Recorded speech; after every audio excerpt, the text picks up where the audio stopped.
Oke, gimana? Udah nyaman dengan posisi duduknya? Sudah. Oke. Gimana kabarnya hari ini? Alhamdulillah baik. Oke, alhamdulillah. Sebelumnya kita belum perkenalan ya. Oke, di sini saya mau memperkenalkan diri.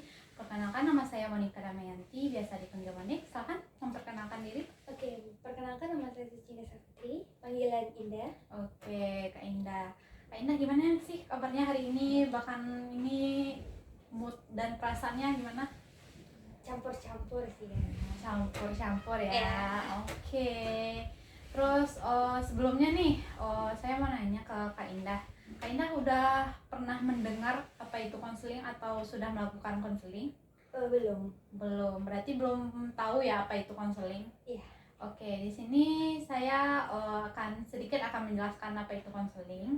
Konseling itu adalah pertemuan tatap muka yang kita langsungkan sekarang, dengan dimana saya menjadi konselor dan klien, dimana seluruh data atau keterangan yang Kak Indah sampaikan kepada saya tidak akan saya sebarkan kepada umum, karena saya telah berjanji kepada Tuhan untuk menyimpan semua data atau keterangan yang Kak Indah sampaikan kepada saya, di mana Kak Indah bisa secara terbuka untuk menyampaikan bagaimana perasaan Kak Indah sama ini, dan merasa sukarela untuk bercerita kepada saya. Oke, di sini Kak Indah sudah paham dengan penjelasan saya tentang konseling itu? Oke, sudah. Oke, jadi untuk hari ini apa yang kita bahas? Mungkin tentang yang terjadi di hubungan saya antara mungkin sekarang mantan pacar gitu. Oke, masalah yang terjadi sama Kak Indah sama mantan pacarnya itu apa? Kami ada rencana dalam 1 atau 2 tahun ke depan untuk menikah. Iya. Tetapi kemarin baru saja putus karena ada satu masalah yang membuat saya tidak nyaman dengan dia. Oke, masalah yang membuat nggak nyaman di Kak Indah itu apa sih? Mungkin lebih ke sifatnya yang belum dewasa mungkin. Oke. Kayak seperti dia banyak melarang saya padahal masih posisi pacaran. Iya. Mengatur kehidupan saya. Tapi kayak dia tidak mau mendengarkan saya gitu. Oke. Sebelumnya saya mau nanya nih, jarak umur Kak Indah sama mantan pacar Kak Indah nih berapa tahun? 3,5 tahun kurang lebih. Oke, jadi karena dengan sifat posesifnya itu ya. Iya. Oke. Jadi masalah kemarin tuh apa sih yang membuat kalian nih putus? Sebenarnya itu masalah kecil ya. Kan kemarin pulang kampung dan tidak ada teleponan, hanya melalui chat saja. Jadi dia merasa saya itu tidak ada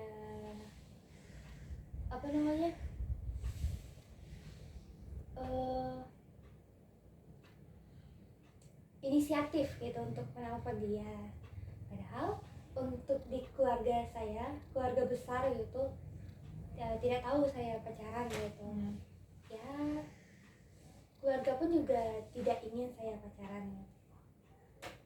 Lalu ya dia cuman bilang ya mengungkit kesalahan saya yang lama. Saya membohongi dia katanya hanya karena masalah-masalah kecil, misal saya cuma makan mie atau makan seblak gitu yang pedes-pedes. Saya pikir itu emang rasa peduli dia terhadap saya. Dan akhirnya orang tua saya melihat saya yang nangis, akhirnya bertanya, kenapa, ceritalah. Dan saya cerita ke mama saya, dan orang tua saya pun menyarankan untuk putus dari pacar saya ini karena laki-laki seperti ini tidak baik untuk saya gitu. Oke. Berarti di sini sebelumnya Kak Indah nih dilarang ya untuk berpacaran di keluarganya ya. Iya. Oke. Gimana sih tanggapan orang tua Kak Indah setelah tahu Kak Indah tuh punya pacar gitu? Mungkin kalau dari mama Ya. mungkin menerima karena saat ini kan umur saya sudah tahun ini 24 tahun.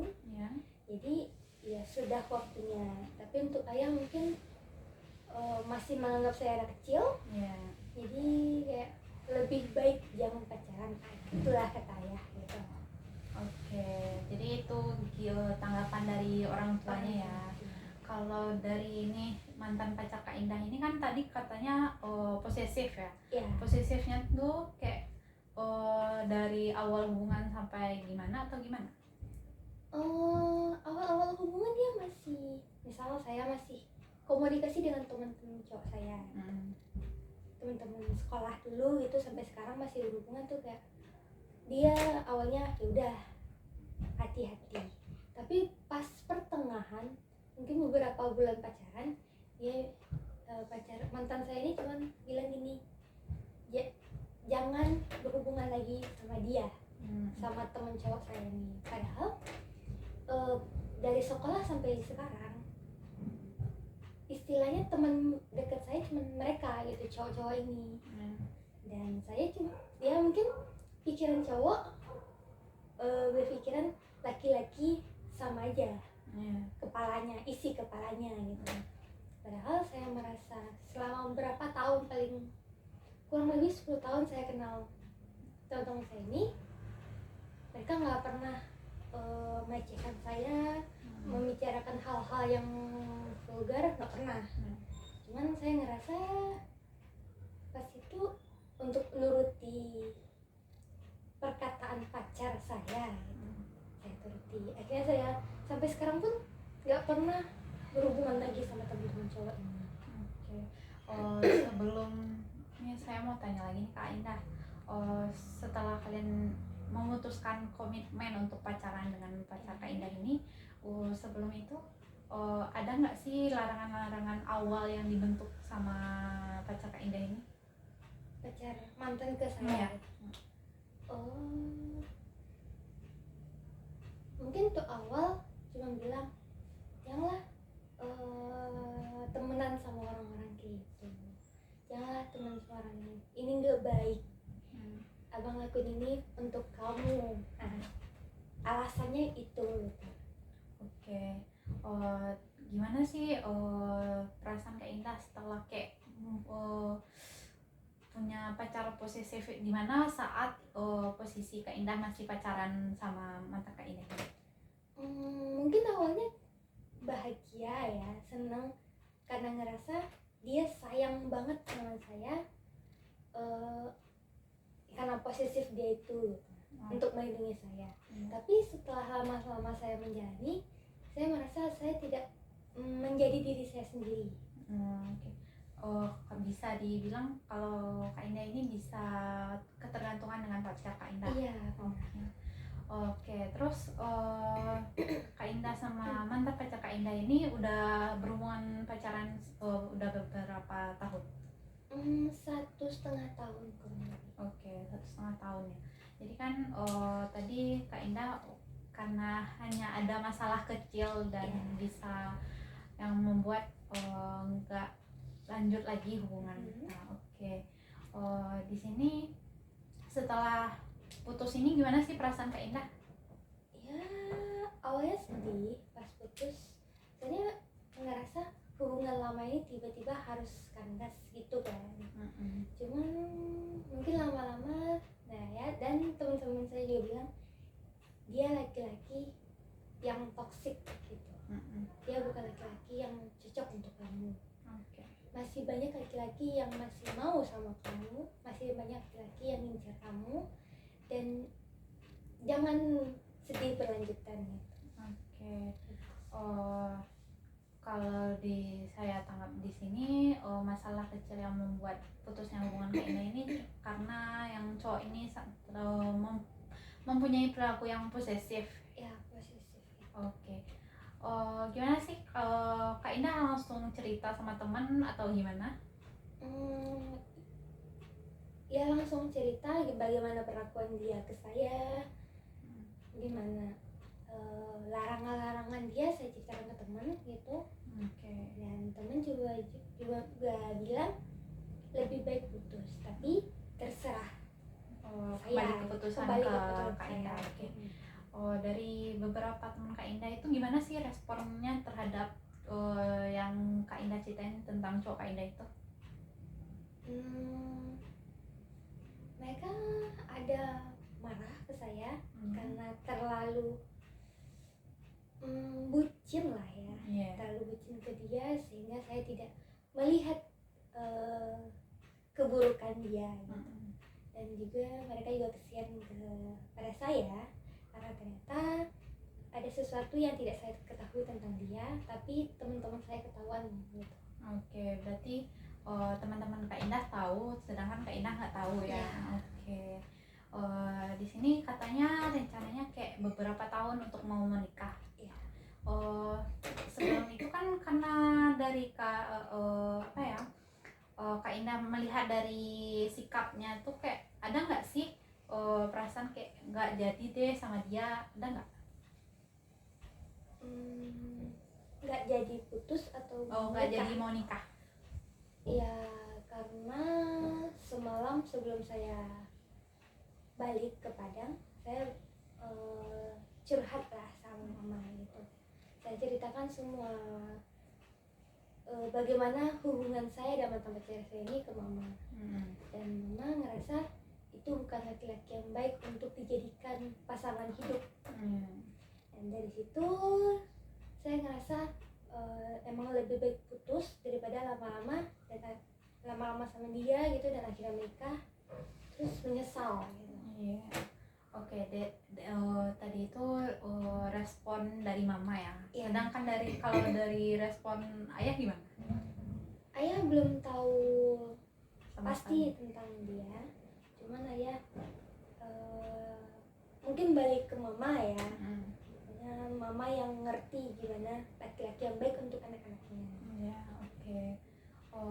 Di sini saya refleksikan sedikit, mungkin kalau untuk merasa kecewa ada nggak sih? Kecewa ada. Oke, sedih karena mungkin perasaan Kak Indah mungkin merasakan kecewa, sedih atas perlakuan mantan pacar Kak Indah ini karena dengan hubungan yang udah 1,5 tahun itu bukan waktu yang terlalu singkat ya. Udah kayak keseharian kita udah sama dia gitu kan. Oke, di sini mungkin saya memberikan sedikit nasihat mungkin. Untuk kalau emang mau fokus untuk berkarir terlebih dahulu, untuk pacaran kita nggak terlalu kita dahulukan gitu kan, lebih fokus ke masa depan kita aja dulu. Sedangkan kita kalau kalau kita berpikir untuk pacaran ini jadi motivasi hidup kita, adalah pacar yang kayak untuk mendukung kita gitu kan, mendukung kita untuk menjalani di keseharian. Oke, di sini saya dapat memberikan satu teknik di mana teknik ini teknik bernama teknik SAFE. Teknik SAFE ini spiritual emotional freedom technique, di mana menekan satu titik bagian tubuh yang dapat merelaksasikan semua pemikiran negatif menjadi positif. Apakah Kak Indah mau untuk mencobanya? Boleh. Oke.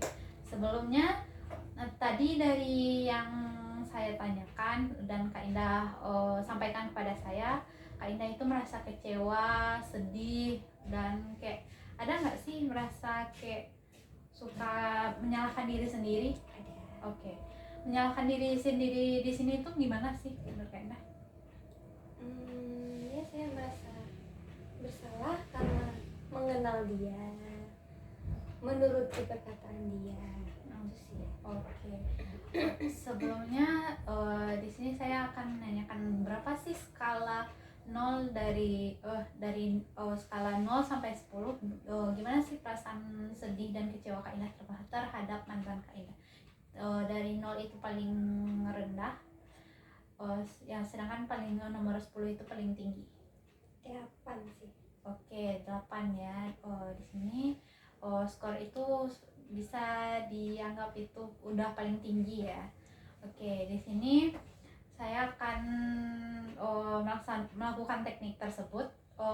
Saya bantu atau Kak Indah sendiri? Bebas sama Monik. Oke. Sebelumnya kita boleh jabat tangan terlebih dahulu. Oke, coba duduknya dengan posisi ternyaman menurut Kak Indah. Tutup mata, tarik nafas, buang, tarik nafas, buang, tarik nafas, buang. Saya kecewa, saya sedih, saya ditinggalkan oleh mantan pacar saya, tapi itu adalah hal yang akan positif untuk masa depan saya. Tarik nafas, buang, tarik nafas, buang, tarik nafas, buang. Oke, buka matanya. Selanjutnya duduk, relax lagi, boleh? Oke, tutup matanya, buang. Tekan bagian ini, bagian ubun-ubun. Sambil tutup mata, dengarkan saya. Saya kecewa, saya sedih, tapi menurut saya ini adalah pilihan yang terbaik. Ucapkan kata-kata itu dalam hati 3 kali.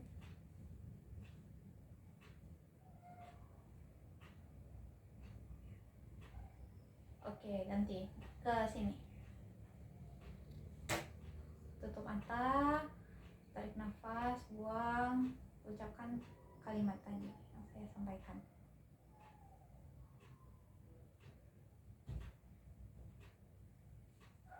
Oke, sudah. Selanjutnya, setelah kita melakukan teknik singkat tadi, skor yang diperoleh sama Kak Indah gimana setelah melakukan teknik tersebut? 4. 4. Oke, mungkin skor dari 4 ini sudah cukup baik ya untuk melakukan teknik tersebut. Oke, sebelumnya di sini saya akan merefleksikan konseling yang kita laksanakan hari ini. Mungkin Kak Indah rencananya akan beberapa tahun kemudian ingin menikah dengan pacar Kak Indah, tapi mengalami masalah putus dengan pacar Kak Indah ini dengan hanya permasalahan yang kecil yang dibilang itu sangat umum ya di persoalan masyarakat.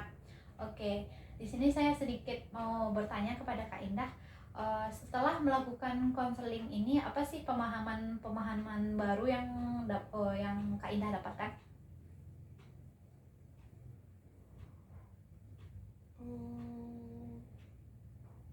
Mungkin jangan terlalu kecewa, jangan terlalu percaya sama orang Ya.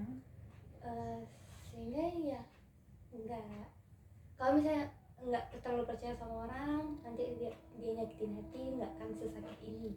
Oke. Jadi kayak jangan terlalu percaya dengan orang ya. Kita kayak harus kita boleh aja sih percaya sama orang tersebut, tapi kayak kita jangan percaya di luarnya aja gitu. Nah, di dalamnya aja kita belum tahu sebenarnya apa yang ada pada dirinya kan. Terus bagaimana sih perasaan Kak Indah setelah melakukan konseling ini? Udah agak lega gitu. Oke, agak lega dan merasa tenang ya. Iya. Yang dimana sebelumnya perasaan Kak Indah ini merasa kecewa, sedih gitu kan, kayak sering menyalahkan diri Kak Indah sendiri gitu kan. Oke, di sini apa sih tindak lanjut untuk masa depan yang Kak Indah lakukan setelah melakukan konseling ini? Mungkin menenangkan dulu hati, melanjutkan skripsi yang sedang saya bikin gitu. Oke, bagus.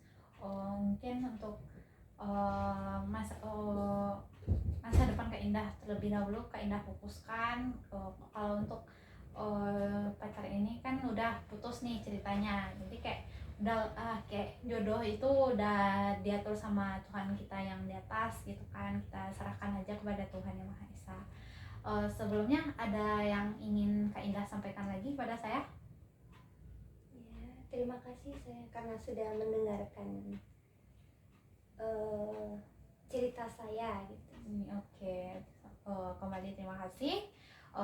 Oke, sepertinya tidak ada yang ingin disampaikan lagi. Kita akhiri dengan mengucapkan alhamdulillahirabbil alamin. Saya akhiri konseling ini dengan assalamualaikum warahmatullahi wabarakatuh. Waalaikumsalam.